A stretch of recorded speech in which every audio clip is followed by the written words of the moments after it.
Hey, Cindy, welcome to the podcast. Thank you.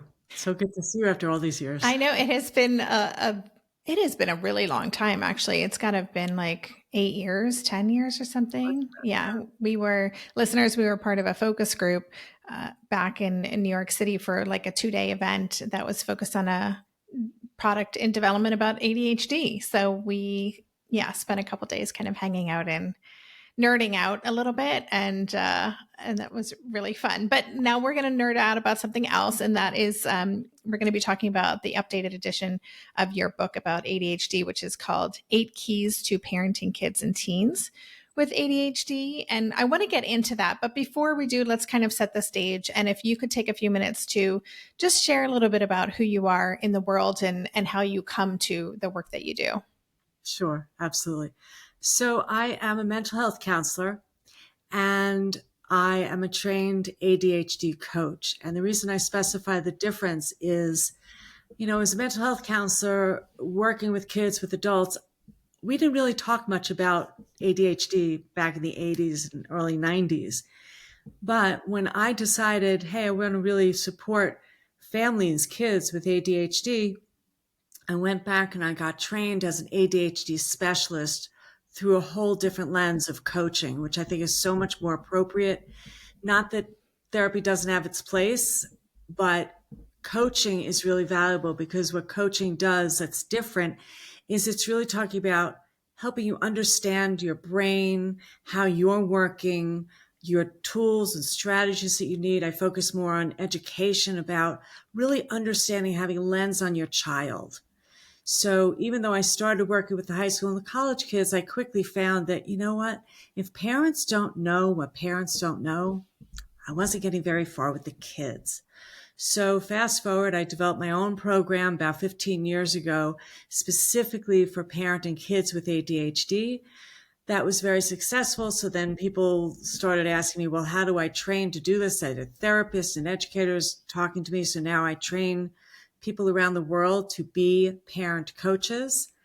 And then I found, well, my parents were really being very successful. They were going into the schools and talking to the teachers about their kids. And the reality is that teachers aren't trained in ADHD. Much as we assume that they are not. My daughter's a special ed teacher. And after her master's, I had her sit through my training and she said, Ma, I didn't learn all of this. Wow. Fast forward 10 years, she's now the co-author of my other book, which is written for professionals and educators. And she now runs my ADHD Teacher Trainer Academy. We train teachers from all over the country, and I go into school districts nationwide, and I do a lot of professional development in the school districts themselves to train the gen ed teachers on how to work with these kids. So that's it. I mean, I believe in a full circle of support, right? The parents need to really understand what's going on in school, but the educators need to understand what's going on once the kid gets home. Yeah. And what the parent journey is about. So that's what I do. I love that. I love that your daughter is part of your team and that you guys work together. That is very cool. And you've been in this space for a really long time, and I can imagine how much has changed. I mean, I'm coming up, this is my 10th year anniversary of Tilt parenting. Thank you. Yep. And things have changed so dramatically. And I can imagine in the time in which you've been working on ADHD, you must have seen a lot change. So I'd love to know kind of what's different and where are we still really kind of stuck in the ADHD conversation? That's such a great question. So part of what's different is parents, in that I used to get the phone call almost with a whisper, I think my kid has ADHD. Like they needed to keep it quiet and secret. They hadn't told their friends. They didn't want to show up at those PTA, PTO meetings. If I was doing a big presentation in a school about ADHD, I found that the parents that needed it the most weren't showing up because they didn't want to kind of label their kids and they didn't want other people to know. Now it's almost the opposite, where I get the phone call, hey, my kid's been diagnosed with ADHD, or he's telling me he thinks he has ADHD, and, what do we do? So good news, bad news is there's less stigma, which I think is great. But at the end of the day, they're still just labels, and we need to understand, what does this mean, right? A label is only useful if it's giving us accurate information. Otherwise, it doesn't, it doesn't mean anything. So Mm-hmm. that's one of the big picture things that has changed, just that progression for parents.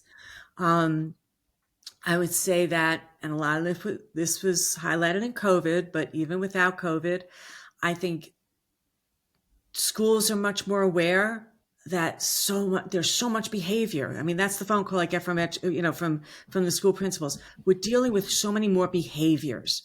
Well, they were dealing with a lot of those behaviors before, but they were assuming it was the parents. Parents were no good. It was that the kids were lazy. They didn't care. Now they're starting to understand, hey, maybe these kids are in a category. Again, Mm. that label word comes back. And maybe we need to be paying more attention to that. So I love that because now I'm able to really go in and use language that is really helping the educators and the parents have a different lens on their child, Yeah. right? Have a lens of neurodiversity where they're understanding things like processing speed and working memory and initiation, all these things that have been kind of buzzwords. Now they're starting to say, okay, let me really understand this. Mm-hmm. So Yeah. I would say that's another very big change. Yeah. Yeah, that makes sense. And, and I wrote about this in Differently Wired, but I definitely, when ADHD first came up as a provisional diagnosis for my kiddo at the age of 6 or something, I was really like not into it. I was like, I don't think so. Like, I definitely had this idea of what ADHD was. I now know my entire family is ADHD. And that's just been an incredible shift. We're kind of seeing it everywhere, right? Kind of understanding how Oh, the apple does it's not fall honeypot. far from the tree. Yeah. Right. Right.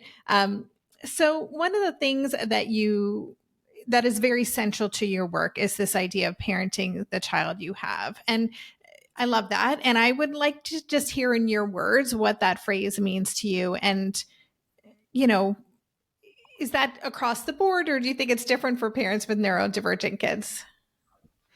I would say it's across the board. I'll explain it this way. Whenever I introduce that concept, parent the child you have, not the child you thought you'd have, not the child you wish you'd have, not the child you'd have if society got its way or your mother-in-law got her way, but that child you're blessed with. And anyone who has more than one child, whether they have neurodiversity or not, knows that those two kids are wildly different. I mean, you may have siblings that you're so different from, right? Having nothing to do with, but of course, accentuated by if one of them has ADHD or any kind of other challenges, right? Opportunities, however you want to frame it, right? So, parent the child you have really means get to know that kid's unique interests, their talents, their passions, their challenges, their struggles, their quirks, their temperament. Parent that child that you have, Mm-hmm. meet them where they are. I'll give you a quick little example. I'm now blessed. I'm a grandmother. I have a Oh, 2-year-old granddaughter. Um, congratulations. and yeah, joy of my life. Mm. And she, for now, is very much like my daughter was. Now, my daughter, who I mentioned, now my daughter as a child was definitely very shy. And the norm was, well, help her come out of her shell, you know, tell her speak up and all of these other things. Now I really understand and embrace and see this, with my granddaughter. She's who she is. She's Mm-hmm. going to be fine because my daughter's a rock star. Do you know what I mean? She will be fine. I don't need to push her to be somewhere else. I need to help her be who she is. Yeah. Right? Mm-hmm. So Yeah. that's what I mean when I say parent the child you have. Mm-hmm. It's such a simple concept, but it kind of goes against the grain for a lot of us, especially when we become parents and many of us go into that role with this idea of what our family is going to look like and who our kid will be. And, you know, the interest, the sports or the other things that we've been involved in, we kind of, want to see our kids embrace those same things. So, Yeah, and especially again, I agree it's all across the board, but with neurodivergent kids, sometimes their plans are so very different than what we had imagined that it's absolutely. important to lean into that. you have an updated edition of your book, 8 Keys to Parenting Kids and Teens with ADHD. And I'm really curious because, again, we talked earlier about how much has changed just in terms of understanding and awareness about ADHD among the adults you work with. But also, if we think about knowledge of executive function, of just how neuroscience has changed, what we know about the nervous system, like there's been a lot of change in this space. And so I'm wondering, what was really important for you to incorporate in this new and updated edition? Are there kind of new insights or research that shaped anything that you included in the book? That's a great question. I think a lot of what I wanted to do was really go deeper on things that I knew in the last 10, 15 years since the book came out were really both resonating with parents and were also really important. If it wasn't resonating, I needed to make sure they got it. So I went deeper on a whole host of things, but some examples. The collaboration, that whole process, I really revamped it. I really went deeper on how to meet your child where they are, but set your appropriate boundaries, but also go deeper in terms of helping them understand your concerns. So that, something as simple as, I wish my kid would keep their room more organized because I see the future so clearly. I see the impact of they're not finding things, they're feeling stressed, they're feeling rushed, they're losing confidence, and all these other things. I want them to know how to really reach their kid and communicate it. So it's not this top-down parenting of you've got to clean your room. Instead, it's this co-creation of, hey, what's working for you? What's not? How can I support you and let you take the lead on these things? So I really went a lot deeper on how to do that process. It's very simple to just say, oh, well, you just have these conversations, but you got to know your kids so well first. And that's why I go back to the parent, the child you have, right? Yeah. Because the reason that one child may struggle to clean their room and the reason it may be important for that child is different than for the other child. So I can't just use my same rationale. I've got to meet them where they are. So that's one thing I really went deeper on. Another thing is girls and women, right? We knew back then that we were calling this more, mostly boys, mostly hyper boys who are outgrowing it. That's not the case, right? It just shows up so differently for girls and women. And the reason I accentuate women is because so often parents come to me and they'll take either my Calm and Connected workshop series or they'll, some of my lectures or books, whatever. And they'll say, Cindy, that was me. That was me as a kid. I didn't realize that. I've got lectures for huge rooms of educators, and I would have the educators come up afterwards and say, I've been teaching these kids all these years. How did I never realize this was me? So talking a lot more about that. And then I would say another major thing is because I knew that the book was being read by a lot of professionals, I wanted to include some more perspectives and support for them as well. It's still not the main focus of the book. It's still parenting. But so often, and you probably know this as well, parents will come to me and they say, my kid's been in therapy for years. It's not doing anything. Like, how much does your therapist know about ADHD? The reality is, unless they have done what I did, which was veer off and become a specialist in ADHD, they may be the best therapist in the world. But that doesn't mean that they are educated about neurodiversity. Yeah. Right? About working memory, all of these things that we now understand are so important. Yeah. Yeah, for sure. I've done episodes on that, just how therapy really needs to have a neurodiversity affirming lens because we can't just kind of do a standard approach for anxiety or for whatever's going on without doing it through the framework or the lens of understanding how neurodivergence is impacting them. And on educators. Because if you're educating a student and you don't understand, because the majority of these kids are highly intelligent, sometimes even twice exceptional, right? And they're being educated in the mainstream classroom. They may get special services, resource room, whatever else, but for those gen ed teachers to not understand this is detrimental. Yeah. That's why the teacher training becomes so vital. Yeah. And if they understand these kids have certain accommodations to support them, but they don't even understand, or they may not understand the why behind those things. So then it can create this kind of tension almost between a teacher who kind of knows they need to administer these services and supports and accommodations, but may not understand the real Right. reason why. Yeah. Super And then interesting. adding on that, explaining to the kid why. Yeah. Because so often, we work so hard to get this kid the right IEP and the 504 and all that. And the kid's like, I don't want that. I don't want extended time. I don't want to be different. So we need to help the kid also understand. Yeah. Yeah. So, all right. Well, you mentioned collaboration, and I just wanted to point out for listeners that, as the title of the book is 8 Keys to Parenting Kids and Teens with ADHD, there are 8 keys that you break out in the book, and one of them is teach collaboration.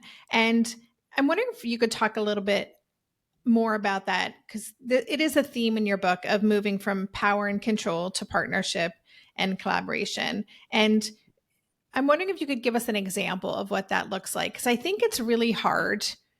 I know it's really hard when, we have kids who are struggling in certain areas, and we may be over involved in trying to get our kids back on track or kind of support them, and it can come off as controlling, and Mm-hmm. that's not what we want. So what might it look like to make that shift? Yeah. Um, at the base, it means replacing because I said so with let's figure this out together. Because parents, they need to use curiosity and calm language and reflection to really engage their child in the problem solving. This shift is what reduces the power struggles and helps the kids gain self awareness, right? And emotional regulation over time. Mm-hmm. So, I've had parents in my practice whose kids are fully, are college graduates or not even college graduates. Let's say they're in college, right? And they're like, is it too late for me to work with my kid? They're out of the house or they're part out of the house and everything else. And my answer is, yeah, it's not too late because A, they're not fully launched. And B, even when they are fully launched, you're still their parent. If you're blessed and they're going to have kids or whatever, you're still going to be in that role. Yeah. So if you think at that point you're going to be able to do it out of power and control, it's not going to work, right? So let's bring that down even to the younger kids. If I'm going to say, hey, you better not drink at that party, how am I going to control that unless I'm at that party? Mm-hmm. So I need to go deeper and collaborate with them and talk about, what are the issues involved here? And what are you going to do if you get in that sticky situation? How can I support you? Yeah. I'm wondering, I'm just thinking about the teen years. I just did an episode with Dr. Cara Natterson and Vanessa Kroll Bennett on puberty. And so we're just thinking about that kind of perfect storm of hormones and puberty, and then add in neurodivergence, and then specifically ADHD with lack of impulse control. And what we know teens' brains are wired to do, which is like take risks and not think through the consequences. So I'm just wondering, some general thoughts from you on maybe what the biggest challenges that you see when you work with parents of kids that age, and how do you kind of help them get things back on track so the family can feel better? Absolutely. Well, the first thing to know is what's the job of a teenager if I say black? To say, White, right. Yeah. Right. Right. right? Right. Their job is to separate from you. Yeah. They're doing what they're supposed to be doing at that age.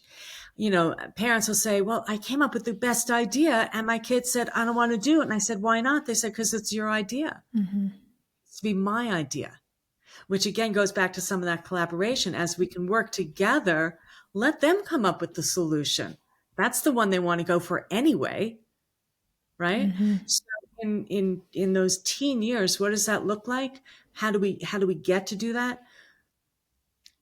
I believe it's essential to spend one-on-one time with each of your kids, neurodiversity or not, right? But one of the challenges when the kids become teenagers is, parents will say, my kid doesn't want to spend any time with me. And I get that. But don't forget, you are still their favorite toy. You're still the one they want to please. You're still the one whose attention they want, right? So find ways that are more centered on them that they'll let you in.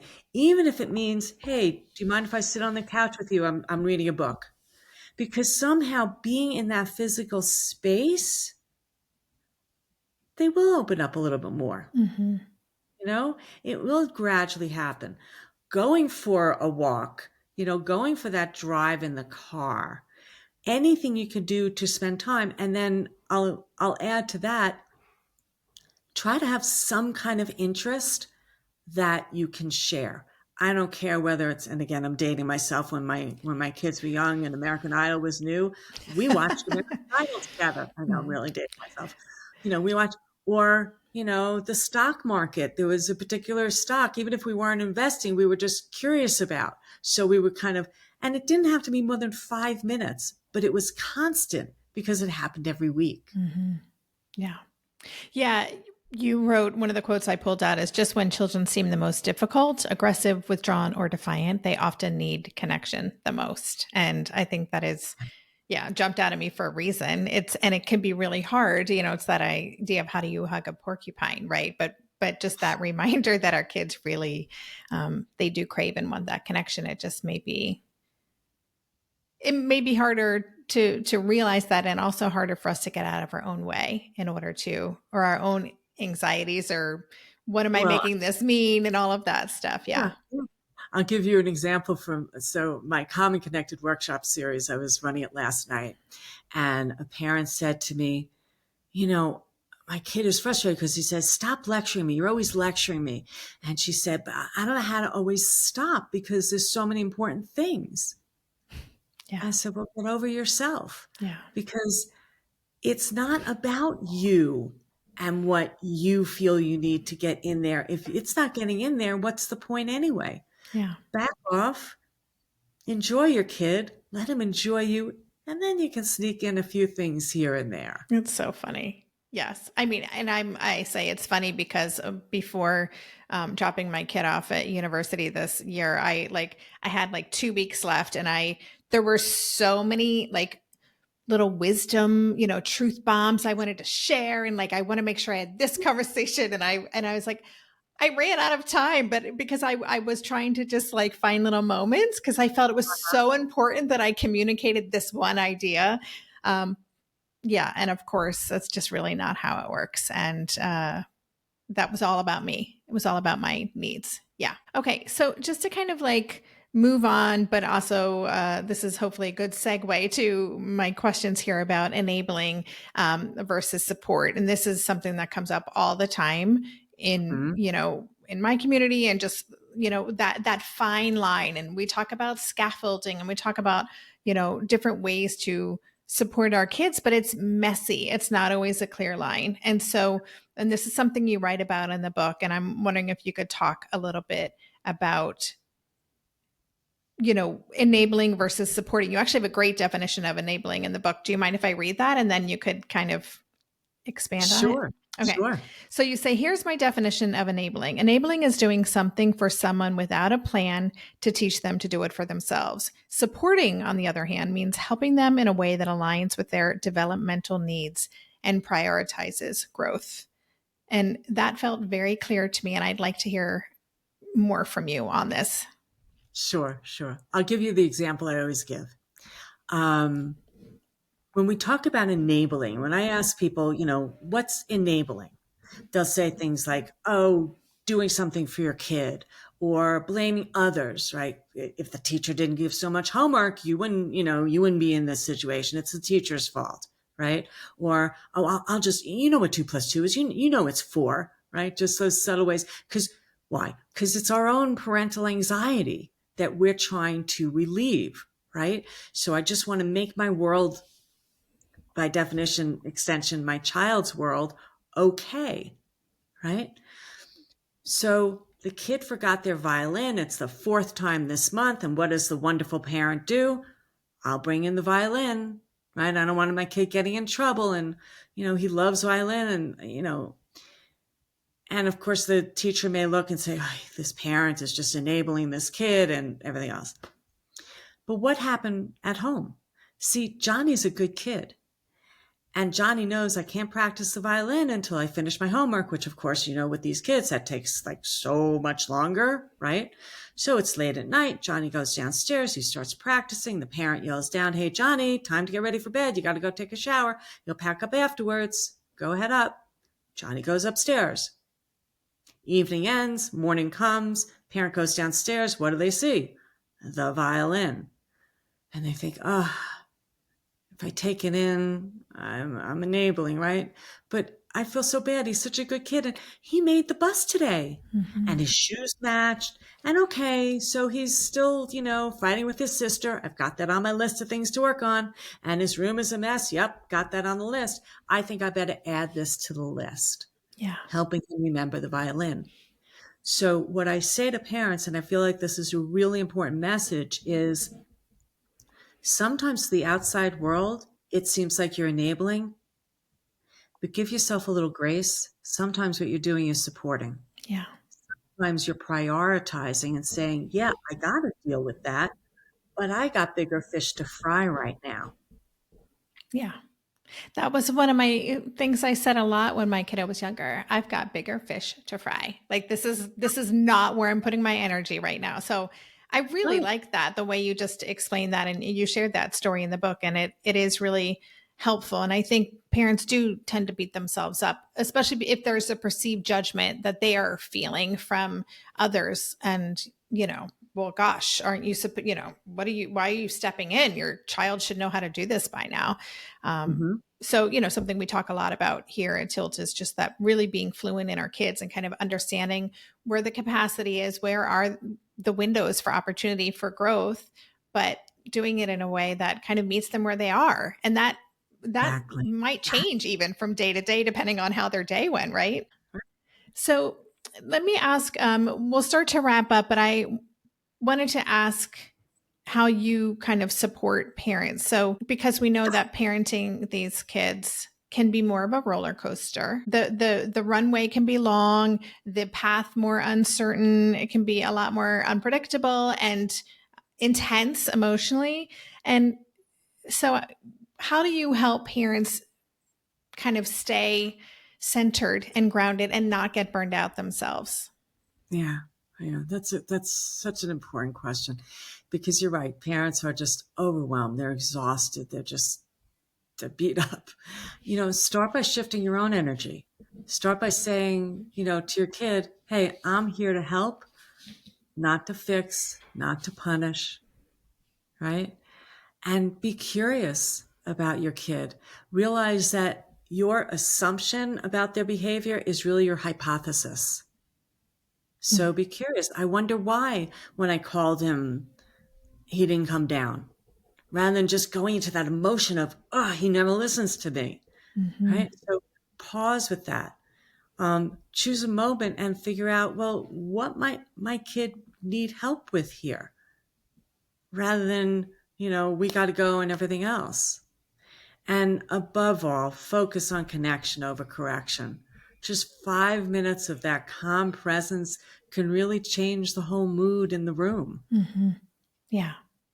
Yeah. And I love this assumption, shifting that to hypothesis. Like I really like that language. That's something I can kind of keep in my head. It reminds me of, many, many years ago, I had an ADHD coach on, and one of the things he said that also stayed with me is this question of, what were you trying to do?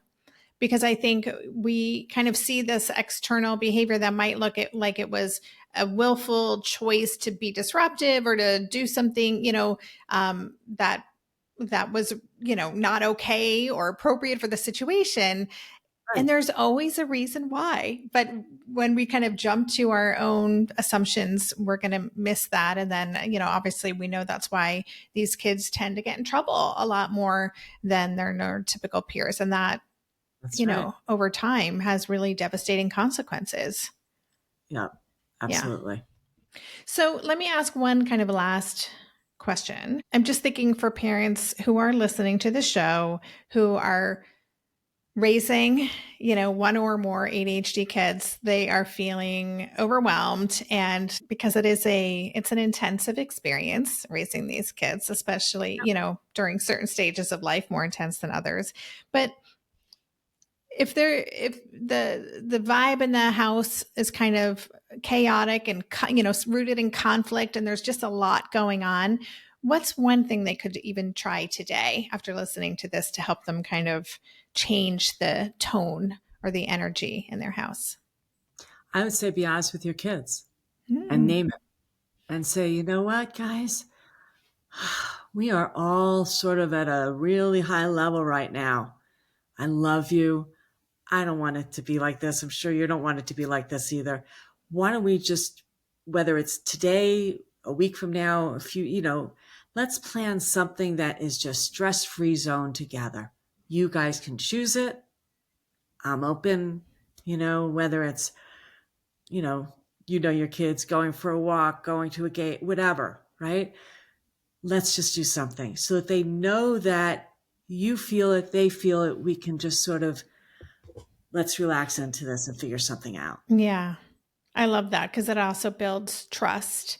Mhm. Being willing to be vulnerable with our kids always is a good thing, in Yeah. my experience and from everyone I've talked to, like that creating that authentic connection is so important. So what are you hoping your book does in the world, your updated edition, getting it in the hands of people? Like how are you hoping it kind of changes the reader?